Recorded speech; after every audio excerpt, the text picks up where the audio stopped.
Last যতবারই pizza বানিয়েছি ততবারই যে এত বেশি মজা হয়েছে। আর পিৎজার এই জিনিসটা আমার এত বেশি স্যাটিসফাইং লাগে, মানে ইস্ট দিলে যখন ফুলে একদম ডবল ট্রিপল হয়ে যায় তখন দেখতে খুবই সুন্দর লাগে। যাই হোক, এখানে আমি ইস্ট অ্যাক্টিভেট করে তারপর হচ্ছে ময়দার সাথে মিক্স করে কিছুক্ষণ রেস্টে রেখে দিয়েছিলাম প্রায় আধ ঘন্টার মতো।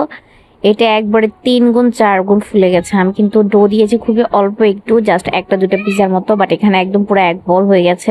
এখন হচ্ছে আমি এই ইস্টের যে ডোটা এটাকে রেডি করে নিব। আমি আসলে এটা হচ্ছে রেস্টে রাখার আগে খুব ভালোভাবে মেখে নিয়েছিলাম, তারপর হচ্ছে এখন আরো একবার খুব ভালোভাবে মেখে নিব, কারণ ইস্টের ডো হচ্ছে যত বেশি মাখানো হয় তত বেশি সফট আর খেতে খুবই মজা হয়। তো এই যে সব বাতাস আমি একদম বের করেছি, বের করার পর খুব ভালোভাবে কিছুক্ষণ মেখে নিয়েছি। আর ডোগুলোকে আরো কতক্ষণ মথার পরে এখন হচ্ছে আমি এটা ফ্রাই প্যানে বসিয়ে দিচ্ছি, মানে যেটাতে বসাবো ওইটাতে আমি একদম সেট হওয়ার জন্য রেখে দিচ্ছি।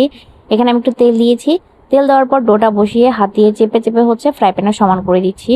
আর এভাবে আমি রেস্টে রেখে দিব আরো প্রায় আধা ঘন্টা, যতক্ষণ খুশি ততক্ষণ রাখা যায়। 1 ঘন্টা 2 ঘন্টা রাখতে পারলে তো আরো ভালো, একদম খুব ভালোভাবে ডোটা রেডি হয়ে যায়।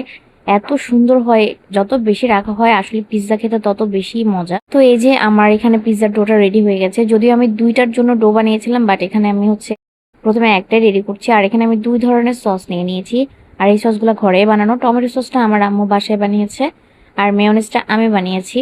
এখন হচ্ছে টমেটো সস আর মেয়োনিজ দুটা একসাথে মিক্স করে আমি পিৎজার উপরে দিয়ে দিব।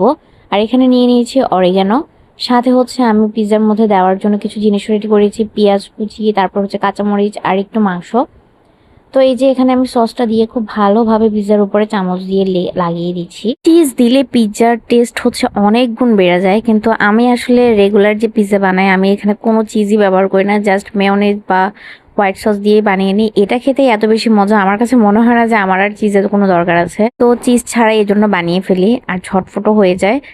তো এখানে হচ্ছে আমি এই যে সসটা লাগানো হয়ে গেছে, এখন এর উপরে কিছু টপিংস দিয়ে দিব। প্রথমে হচ্ছে আমি এখানে সেদ্ধ করা মাংস নিয়ে নিয়েছিলাম, মশলাপাতি সবকিছু দিয়ে আমি ভালোভাবে এটা সেদ্ধ করেছি, তারপর কুচি কুচি করে নিয়েছি।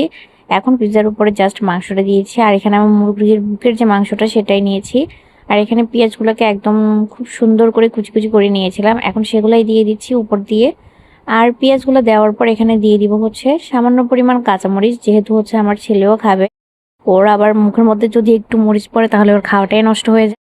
যার কারণে জাস্ট কয়েকটা কাঁচামরিচ, মানে অল্প কিছু টুকরো দিয়েছি যাতে চোখে দেখা যায়, ওকে দিলে যাতে আমি হাত দিয়ে তুলে নিতে পারি। আর লাস্টে এখানে উপর দিয়ে দিচ্ছে হচ্ছে অরিগানোর ফ্লেভারটাও কিন্তু বেশ ভালো আসে। তো সবকিছু দেওয়ার পর এখন হচ্ছে আমি একটা চুলায় বসিয়ে দিব। চুলা আগে আমি একটু বাড়িয়ে দিয়েছি, বাড়ানোর মধ্যেই হচ্ছে পিৎজাটা বসিয়ে দিয়েছি। একটু গরম হয়ে আসলে তারপর হচ্ছে চুলার হিটটা কমিয়ে একদম লো করে দিব, আর লো হিটে হচ্ছে 5 থেকে 10 মিনিট করলেই হচ্ছে এই পিৎজাটা একদম রেডি হয়ে যায়। এই যে পারফেক্ট একটা পিৎজা হয়ে গেছে।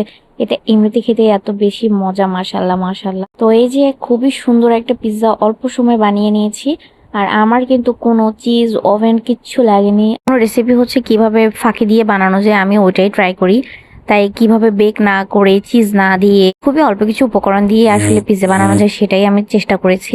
যত যাই ফাঁকিবাজি হোক না কেন, স্বাদের দিক থেকে কিন্তু এটার কোনো তুলনাই হবে না, মাস্ট সে।